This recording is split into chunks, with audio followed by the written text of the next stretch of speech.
পবিত্র রমজান মাসকে ঘিরে সিয়াম সাধনার পাশাপাশি শহর জুড়ে থাকে নানা রকম ইফতারের আয়োজন।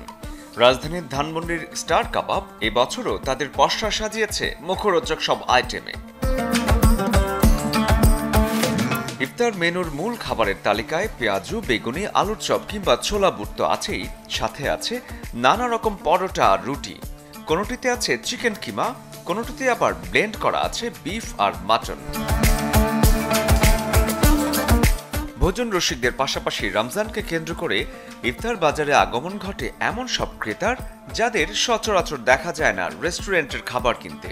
স্বাদের ভিন্নতা এবং প্রিয়জনের আবদার মেটাতে অনেকেই আসছেন ধানমন্ডির স্টার কাবাবে। স্টারের আসলে ওদের সবগুলো প্রোডাক্টই ভালো, আলহামদুলিল্লাহ, খুব পছন্দ সবগুলোই।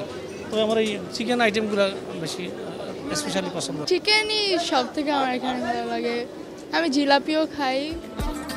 এই শাখার ব্যবস্থাপক জানালেন, উল্লেখযোগ্য কোনো পরিবর্তন ছাড়াই তারা ধরে রেখেছেন ক্রেতাদের আস্থা। সব আইটেম আগের এটাই আছে, নতুন যুক্ত হয় নাই। পুরো আমাদের রেগুলার যে আইটেম ওইগুলো সবগুলো ইনশাআল্লাহ তৈরি করছি এবার। এটা হলো চিকেন বটি কাবাব, চিকেন টিক্কা আছে, চিকেন গ্রিল আছে, আর এটা হচ্ছে বিফ বটি কাবাব, বিফ শিক কাবাব। সাথে আমাদের মাটন খিরি হবে, মাটন গুর্দ হবে, আর আমাদের খাসির লেগ কাবাব। শাহি স্পেশাল ঘিয়ে ভাজা জিলাপি আপনারা কেজি হিসেবে বিক্রি করতেছি 400 টাকা কেজি। এখানকার মুখরোচক কাবাবের সুখ্যাতি পুরো ঢাকা জুড়ে। হারিয়ালি কিংবা আদানি কাবাব, তার সাথেই আছে চিকেন তন্দুরি আর বিফ শিক কাবাব।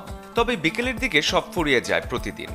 এখানকার মাটন হালিমের চাহিদা বছর জুড়ে থাকলেও রমজানের বিকেলে এক ধাক্কায় ফুরিয়ে যায় সব মাটির হাঁড়ি। স্টার্টিং হচ্ছে 250 করে, তারপর থেকে আমাদের আছে 600-1600 টাকা লাস্ট। হালিম ছাড়াও চিকেন আইটেম আছে, তারপরে জিলাপিটা খুবই স্পেশাল হয়। এছাড়া মাঝে মাঝে মাঠাগুলো নিয়ে থাকি। নানা রকম খাবারের ভিন্নতা আর স্বাদের বৈচিত্র্যে ঢাকার ইফতারের কথা কে না জানে। সময় সুযোগ করে চাইলে আপনিও ট্রাই করতে পারেন। শরীফুল হক, চ্যানেল 24, ঢাকা। আমি আর ম্যাগি, স্বাদ ও ভালোবাসার দারুণ জুটি। From Nestle.